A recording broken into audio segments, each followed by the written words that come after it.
So today we're going to talk about qualifying your design customers and how that can change your mindset or how your mindset needs to change as you're approaching your customers to book more design business.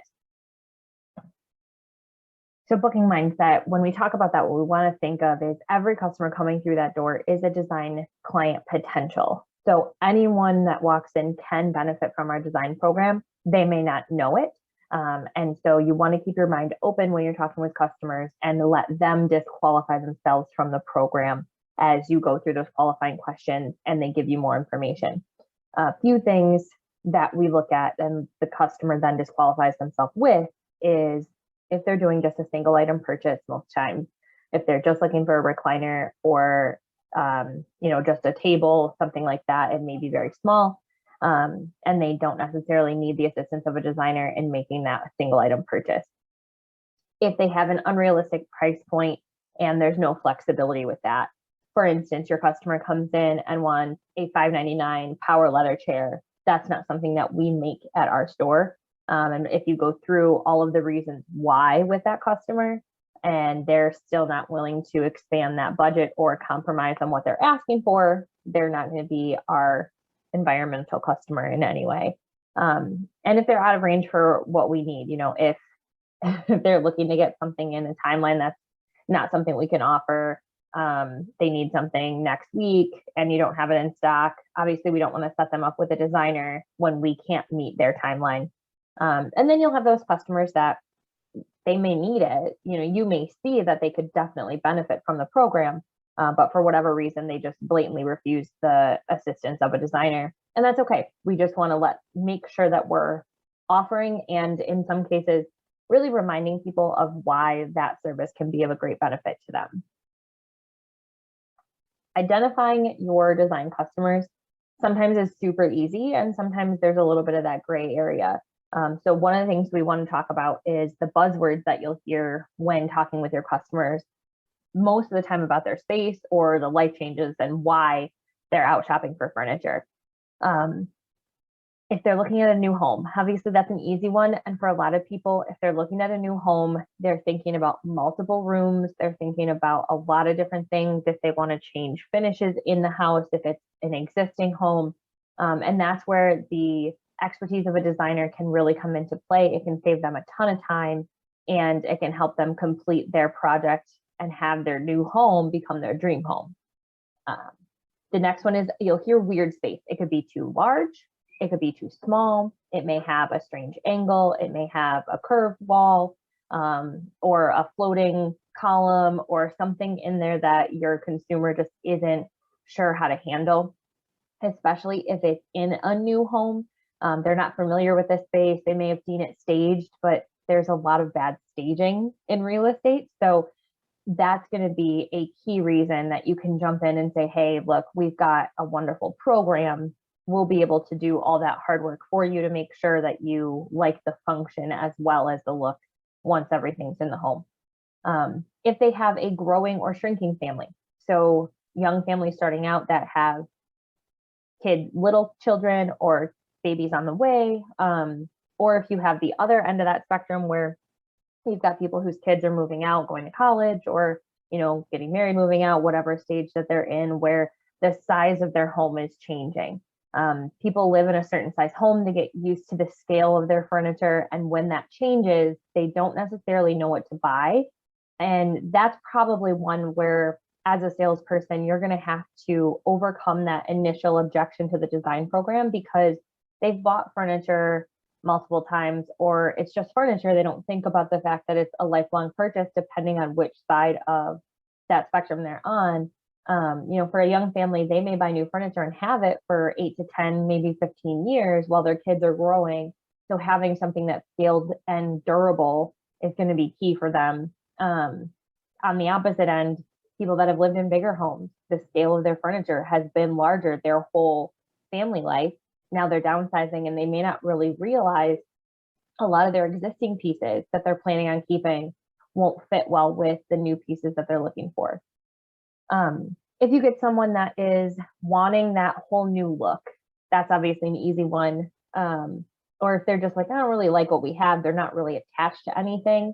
that's a great way to introduce the design concept. That one's pretty cut and dry.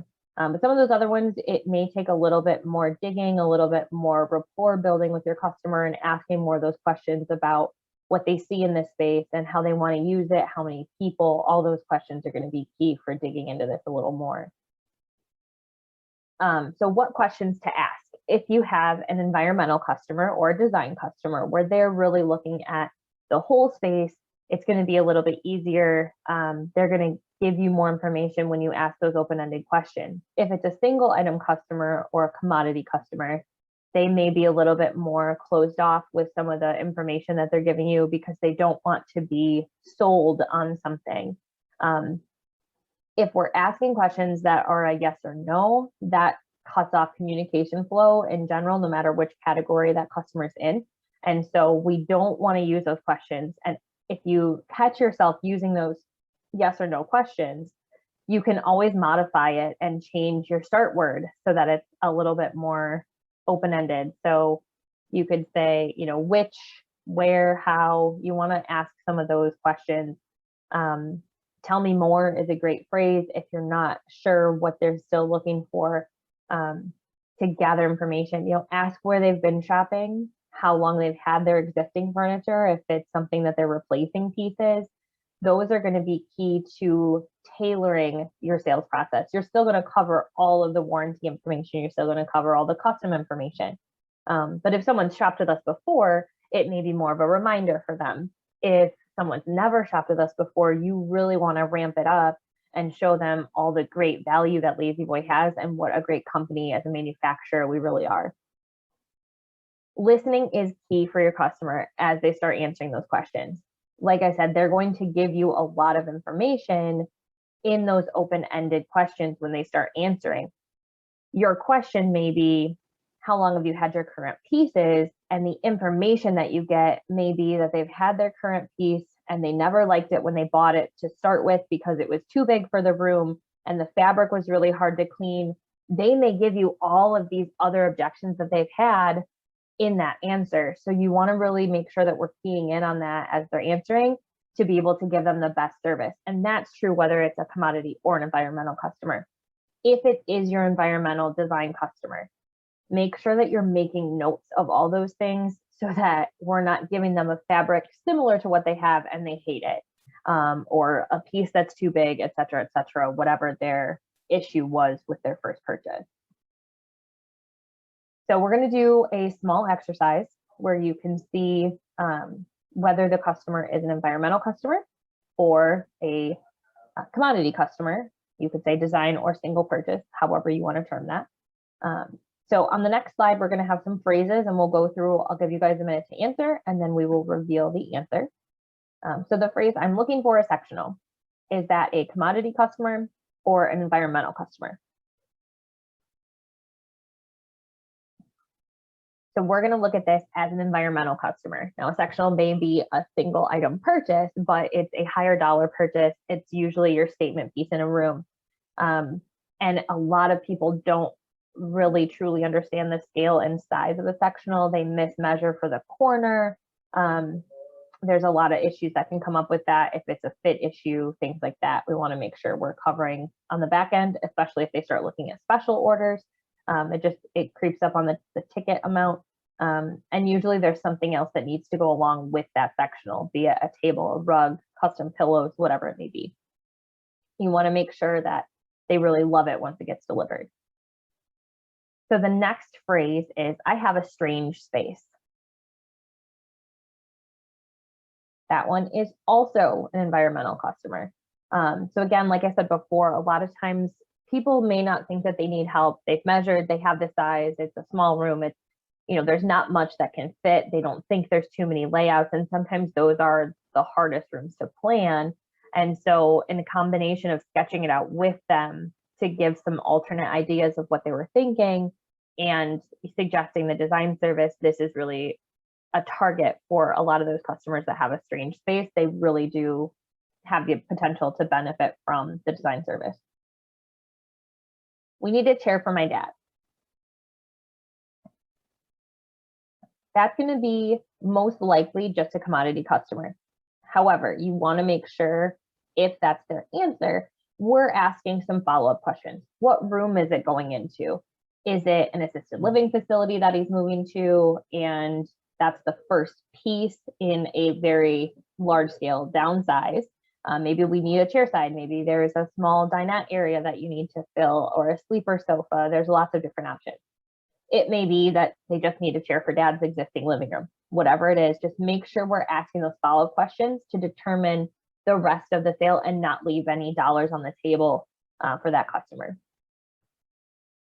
I'm just tired of what we have. So this is definitely going to be more your environmental customer. Usually we want to get more specifics. If they just have a sofa and they're tired of it because it's uncomfortable, they may be a commodity customer, but most of the time that's going to be someone who is more focused on the look or feel of the space. And that's where they would really connect with a designer once we capture that in their mind. So a couple more here. I'm in a rental and the wall color is a little strange. So this is definitely an environmental customer question. It isn't a rental, and so that sometimes throws people off. They don't really see the value of it if it's just a rental because it's short term.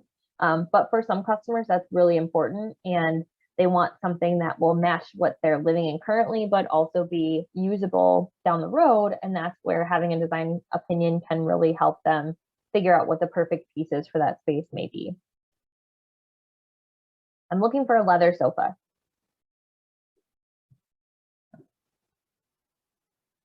So again, just a single item purchase. They may come in and say, yep, that's the sofa I need. It's the same size as what I have. That's all I want. Everything else in the room is fine.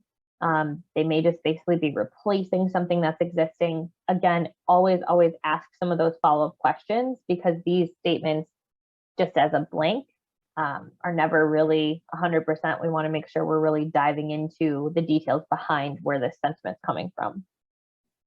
And the last one is, I just need an accent chair to finish the room. Most likely this is probably just your commodity customer, this single item purchase. They've done the work on the other end to get everything else in place, and they just need this last piece to match. Sometimes those last pieces can kind of be the hardest pieces. So again, just make sure that we're listening really carefully to their reasoning behind it. Asking the finishing pieces. I've seen a lot of appointments that are a single chair and then all the accessories. So if they're looking for the chair to finish the room, we just want to make sure that the chair truly is that finishing piece. So one of the facts that La-Z-Boy has released for us recently is the stores out in Arizona, which do a ton of business in design. 65% of their design clients come in looking for a recliner.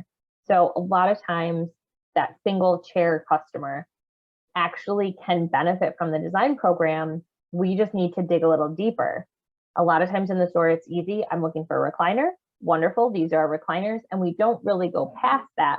And so that's why you'll hear us encourage you guys to sketch for just a single chair, because 65% of their design business is coming from those customers coming in looking for a single recliner.